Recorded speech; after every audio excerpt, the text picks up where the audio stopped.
Hello, good afternoon, good morning, good evening, wherever you are in the world. As you all have seen today, my makeup, okay, please don't get mad, don't get upset.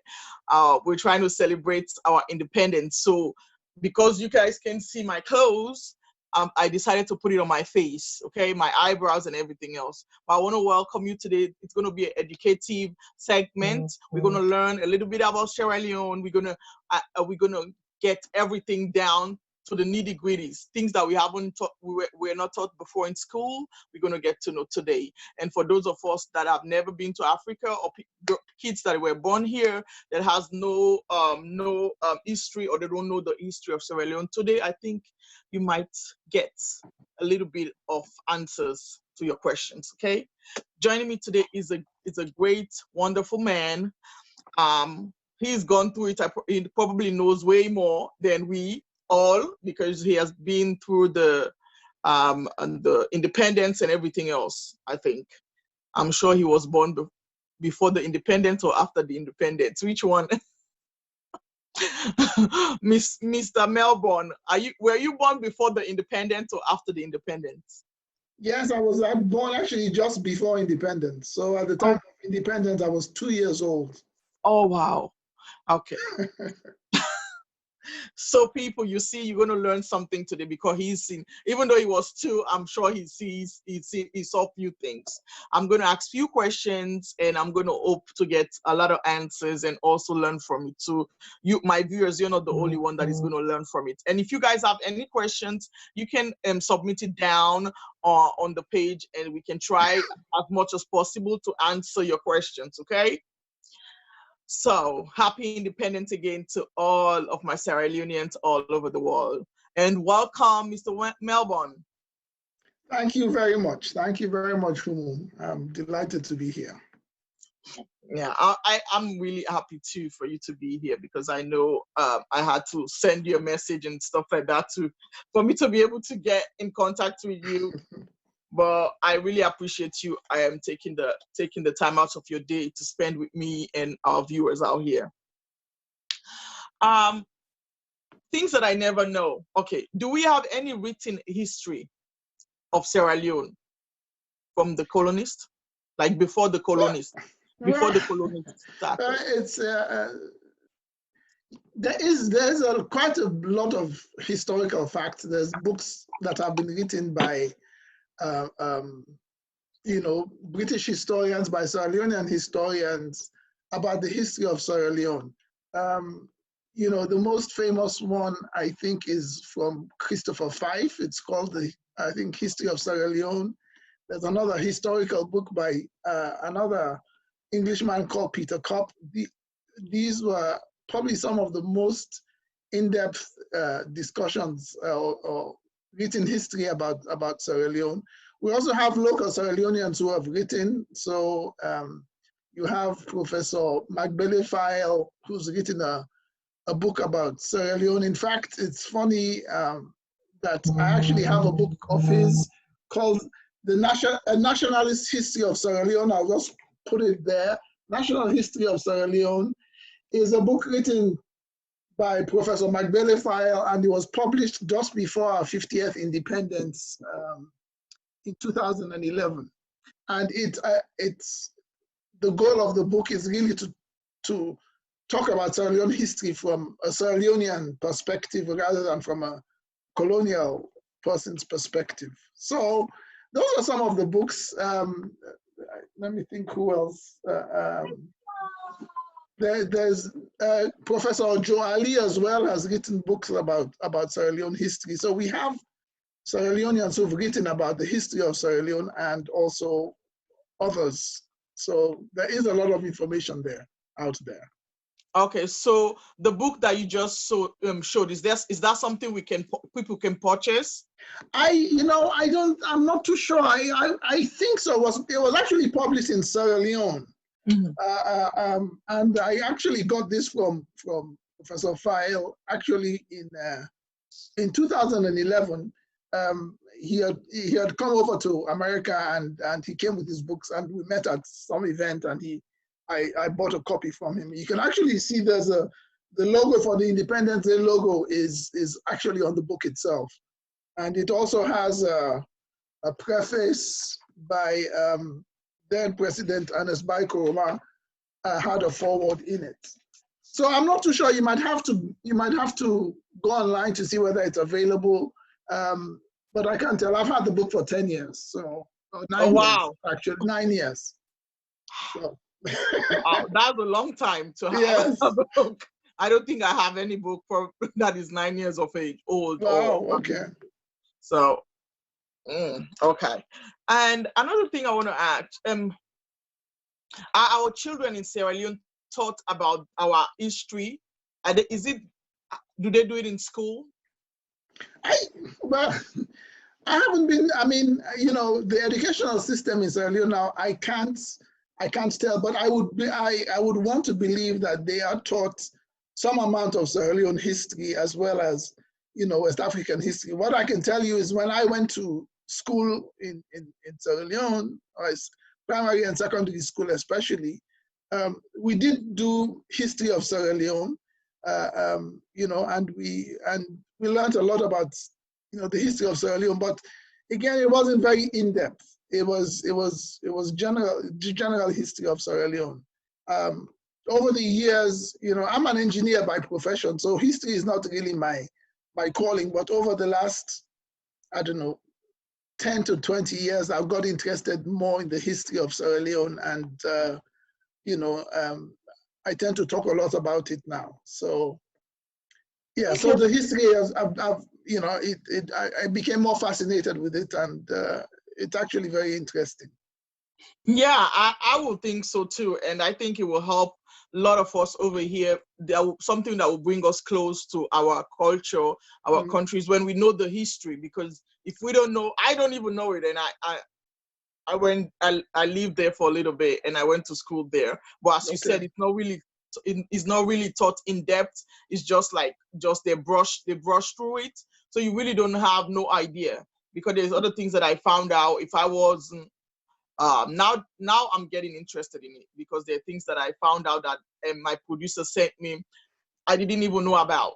but I had to go back and read about it and stuff like that. So how was it before the colonists invade in our country, before we have them come in and do stuff? Do you have any idea? I've had a lot of stories. So Sierra Leone, I mean, obviously the name is contrived. It originally came from the Portuguese, and then the British actually changed it to Sierra Leone. It was originally Sierra Leone. But before it was colonized, it was really actually became a colony or British colony in 1800 or 1808 officially. But before then, there wasn't really much written history. A lot of the history that was written was really to do with the slave trade from Sierra Leone to the transatlantic slave trade from Sierra Leone to the Americas. I do have some historical literature about one or two English people who actually had come and written about Sierra Leone before it was colonized. And they traveled around. So there was a lot of interaction since the Portuguese came from, the mid to late 1400s. There had been interactions with the people along the coast in Sierra Leone. But what do we know more about Sierra Leone? There are a few indigenous, I don't want to call them tribes, peoples. There are a few indigenous peoples in Sierra Leone. The Bullom people, Shabro, the Limbas were all more of the indigenous people. The Mende people came from the Mande people who sort of originated somewhere in Mali. Similarly with the Tammany people, though they came via the north, the Mende came from the east and southeast and settled in the southeast as we know. So the Mende and the Tammany people primarily settled in Sierra Leone in the sort of 15th and 16th century. So yeah, so from the 1400s onward is when they came and also settled in Sierra Leone. Okay. And about the name Freetown, was there a meaning behind the name, why they call it Freetown, and So when did they name it Freetown?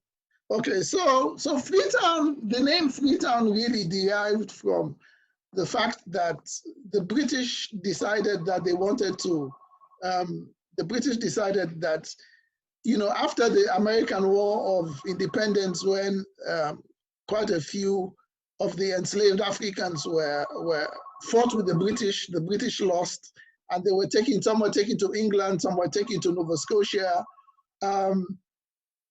You know, after a while, it became, for the British, it became, they wanted to do something because there was a lot of people called the Black Poor in England, and they didn't want all these blacks in England.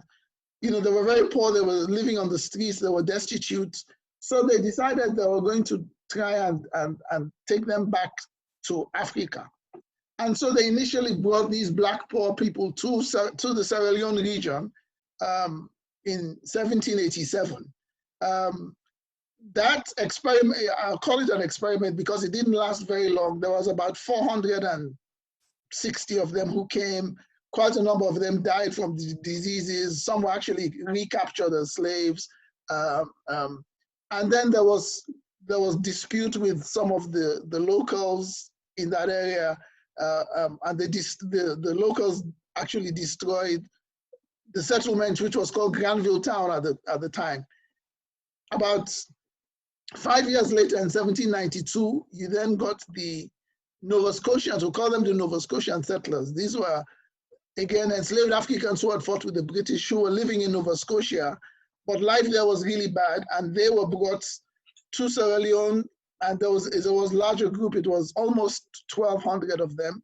They came and settled in the area that is called, that we now know as Freetown. They're the ones who called it Freetown because for them, it was finally being liberated and having the freedom to do what they had been promised. Even though, you know, if you go to historical facts, it didn't work out as planned, but they had their freedom. They came back to Africa and they named where they settled Freetown. So the name Freetown is really because you had freed slaves who came back and settled in that region. Okay. Well, for everybody, that's a good history lesson we just got. That was a crash course. Okay, it's a crash course on our country and our Freetown name. So because I really wanted to know, I know I've heard a lot, but I wanted to know more. Okay. Okay. So for the benefit of our viewers, can you tell us how many tribes there is in Freetown and which tribes are actually going to be extinct or on the verge of being extinct? You mean in Sierra Leone? Yeah. I don't know the exact number. I think there are probably about 17 tribes in Sierra Leone. Obviously, the two biggest are the Mende and the Temini tribe. And then, of course, there's, you know, I don't remember all of them, but there's the Fula, the Kisi, the Kono, the Vai, you know, Madingo, Soso, you know, the Creole, the Shabro, Vai. And so then there's there are one or two that are much smaller. With regards to going extinct, I'm not too sure that's sort of the correct terminology. I think what is happening is the larger I don't like the larger groups of people like the Mende and Timni have basically dominated a lot of the country. And so what is happening is some of the smaller tribes, groups, in order to be able to communicate, you know, their languages have died down and they've become assimilated into the Mende or the Timini people. As we all know, the Creole is the lingua franca of Sierra Leone, so most people speak Creole, even though the people called the Creoles are really less than 5% of the population. But so I don't think it's a case of tribes being extinct. I think it's more of a case of the language is dying out and people just associating with some of the other groups of people. Yeah, okay. I think that's what it is, because and people get to mingle, and tribes are mingling with each Yeah, other. there's a lot Because of intermarriage. There's yeah, my mom is Creole, my dad is Shabro, so there you go. Yeah. I don't know. And talking about Shabro, why do people try to put? Because anytime I say I'm Shabro, they said, "Oh, that's Creole."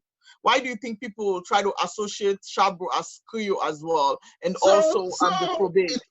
it goes back to the early colonial times. So the Creole people were primarily those who settled in the western area and were primarily descendants of the liberated, of the Nova Scotian settlers, the Black Poor, the Maroons, and the people they called the liberated Africans. Liberated Africans were those who had been captured by other nations like the French or the Spanish or the Portuguese, but the British used to patrol the west coast of Africa looking for these other slave ships, and when they found them, they would impound those ships, bring it to Freetown, and free all those Africans. So they were liberated Africans who never made the travel across the Atlantic, but were brought from some other part of Africa and landed in Sierra Leone. So those are the Creoles. The Shabro people, the Shabro were very involved. They were actually very involved in the slave trade well before Freetown was ever settled. So, you have names like the Cockers, the Tuckers, what's the other one? Cleveland, but the Cockers and the Tuckers, I've forgotten one or two of the others, were actually slave traders. They actually ran successful slave trading operations in that southern part on Shabro Island and the coast adjacent to Shabro Island. But what happened was, once Freetown had become a colony, and then really the western area was what was called Sierra Leone. The rest of the country were kingdoms. So the western area was Sierra Leone. And so when they used to say the colony of Sierra Leone, it was really western area. And then I think by the mid-1820s, they actually signed an agreement with the Shabro chiefs and annexed Shabro. So Shabro became part of the colony of Sierra Leone. And so there was a lot of commerce and a lot of trade between Freetown, the western area, and Shabro.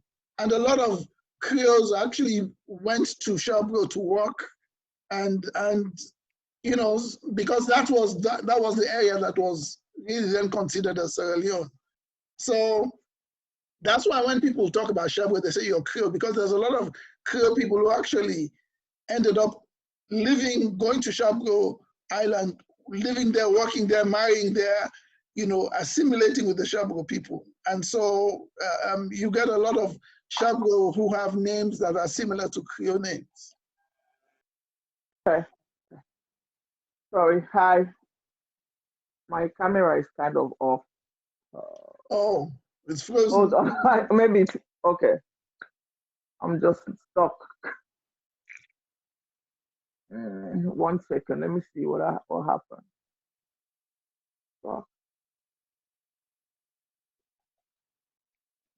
Whilst I'm waiting for this to come back on, I'm just going to ask the questions anyway. Sure. If you can hear me. Can you consider Creole as a tribe? Well, or is it everybody? Yeah, I mean, so as you must have heard me earlier, I think the word tribe, especially in Africa, has really pejorative connotations. It's I don't want to use the word tribe because there's a perception of what a tribe is, like uncivilized people. But I think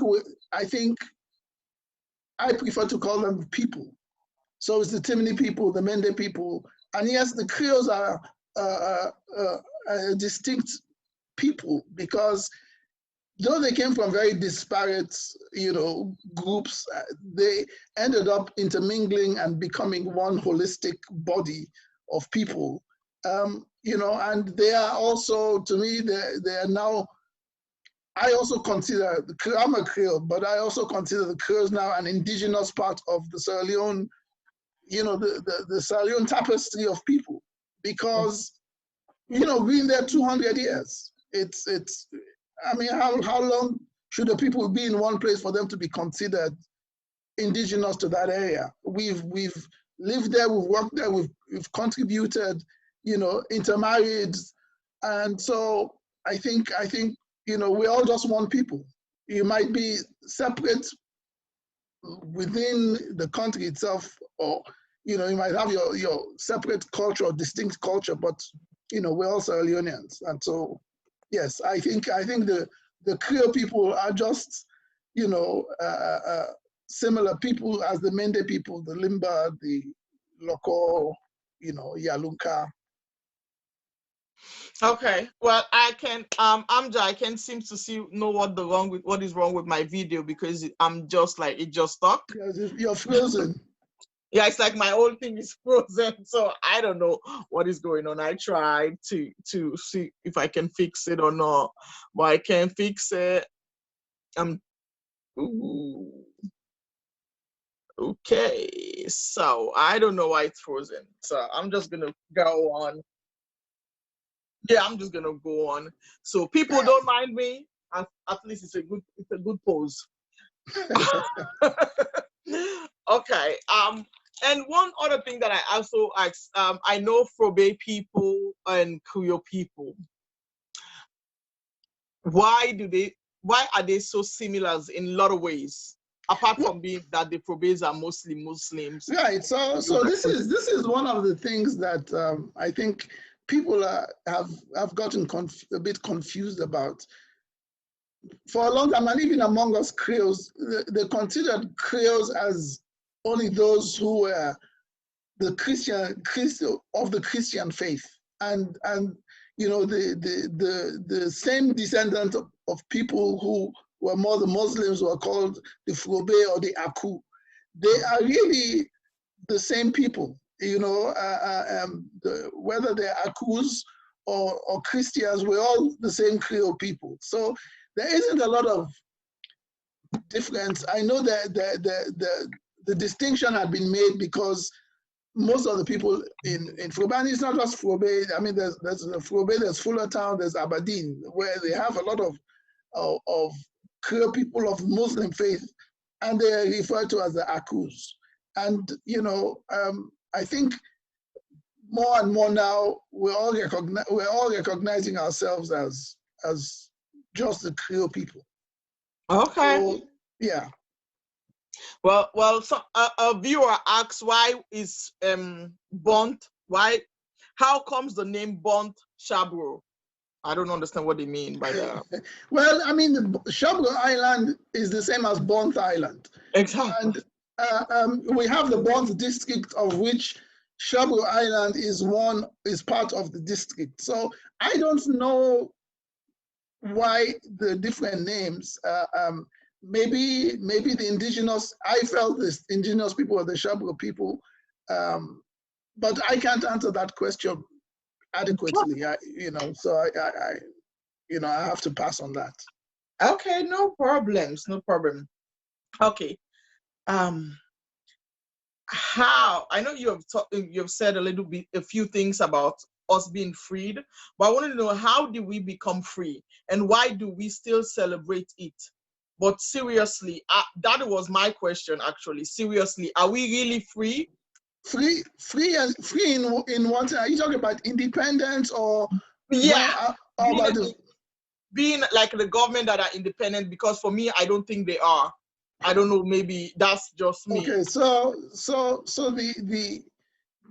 the crux of independence is that from the late 40s, they had started getting an awakening within the whole African continent, and especially in West Africa. but I think it spread throughout most of Africa. From the late 40s, after the Second World War, there was this drive for saying we wanted to be, we wanted to determine our own destiny, and so a lot of countries started this drive to be independent. Of course, Liberia was really the first independent country from 1840 something.